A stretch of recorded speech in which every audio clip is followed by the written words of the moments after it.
how to further pursue your fat loss goal. This is going to mainly kind of address fat loss, but again, these kind of tools and principles could apply to a muscle building setting or just a maintenance setting. But again, mainly trying to address the whole trying to lose fat scenario that, again, most people kind of find toughest. Again, I think a lot of people can maintain their weight, and a lot of people would say that they could easily put on weight. So again, fat loss always seems to be kind of that tricky third part.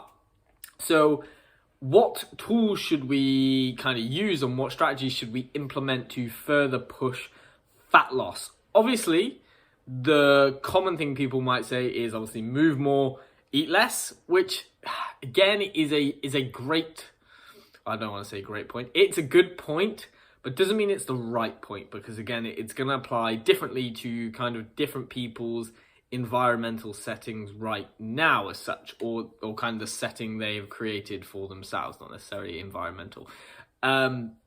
So again, the process of moving more. So we might say that this is just non-exercise activity thermogenesis. So this could just be, walking 10 minutes after each meal, a 1 hour walk per day, something that isn't necessarily stressful in terms of an adrenaline point of view, but again, something where we are expending calories at a very low intensity and a very low stress modality.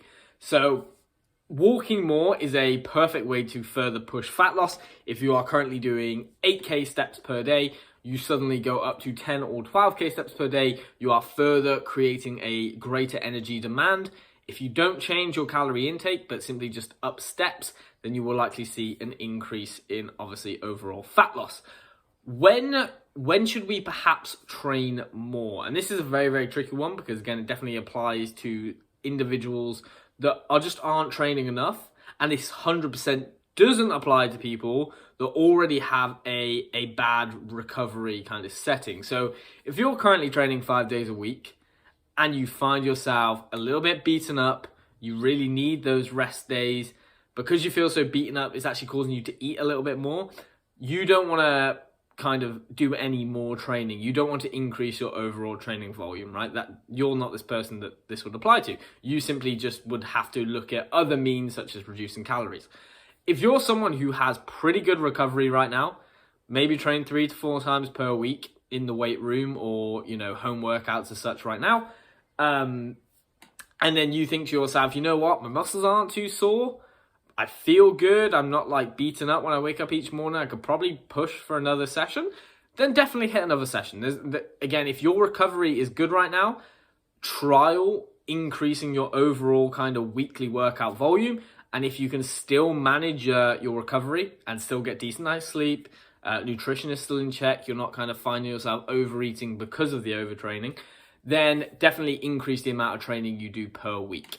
And then the next kind of model, or the next kind of people this would apply to, is when should we perhaps pull food? So this is where we've kind of reached a maximum recoverable volume, so MRV, very famous in Renaissance periodization.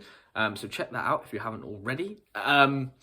So your recovery is already kind of maxed out. If you did any more volume, any more sets or extra reps per kind of session, that would probably throw you over the edge in terms of recovery, and you just wouldn't recover at all. Probably get a crap night's sleep, wake up with your heart rate being all over the shop because, again, you're under-recovered, your body's stressed. So again, this is where you'd perhaps look at pulling food. So you've already done the maximum amount of kind of training you can fit into a week while recovery is in a good place.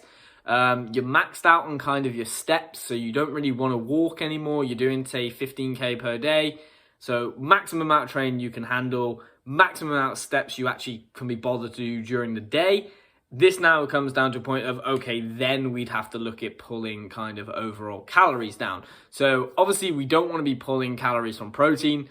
Again, protein contributes to lean muscle mass retention. Lean muscle mass retention obviously contributes to our metabolic rate. So the more muscle we have, the greater our metabolism kind of is. So we have a better working metabolism the more muscle we have.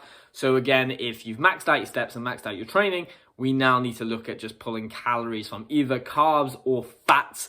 If you're currently, and this is if you're obviously tracking your intake quite meticulously, if you're currently at your minimum fat gram amount per day, say that we know 0.3 grams per pound of body weight. So for me, that might be 50 grams because I'm around 150 pounds. If I'm eating 50 grams of fat per day, I probably don't want to pull fat any lower than that. So then I'd have to look at pulling carbs. So for me right now, when carbs are quite high, around 390 on training days, for me to go into a fat loss model, I'd obviously just pull carbs. It'd be a very simple way, a couple of spoonfuls of jam out of my daily intake, and, I've already created a sustainable deficit. So again, you don't want to be pulling calories just for the sake of pulling calories. Calories is kind of that last resort, because if you can afford to train more and recover from it, then let's just keep calories in a good place. Let's keep calories as high as possible.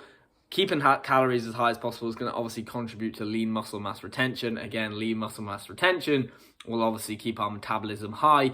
So when it comes to wanting to lose fat again, our metabolism is in a healthy kind of place.